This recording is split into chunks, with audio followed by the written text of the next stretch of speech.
உள்ள பெர்ஃபார்மன்ஸ் உடைய உச்சகட்டம் நீங்க விஜய் நந்தினி அழுது. அவங்களுக்கு ஒரு டிராமா இருக்கு மக்களே. அந்த டிராமா உங்களுக்கு புரியாது.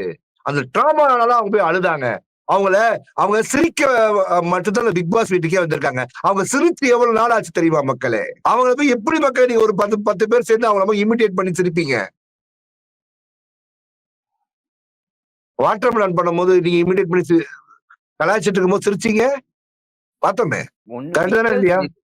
விக்ரம் அவர்கள் சும்மா எல்லாரும் கேட்டாங்கன்னு அவங்க விக்ரம் அவர்கள் கலாய்ச்சி இமிடேட் பண்ணாத செலிபிரிட்டியே கிடையாது. அதுதான் அவருடைய பொழப்பே. அதை பார்க்காம தான் விஜய் நந்தினி உள்ள வந்துட்டாங்களா? அவங்க ஏன் அப்படி கத்தி ஒரு கூச்சல் போட்டாங்க? அண்ணா நடுவுல சபரி என்னென்ன பண்ணாரு? அவர்கிட்ட ஏன் அப்படி கத்துனாங்க?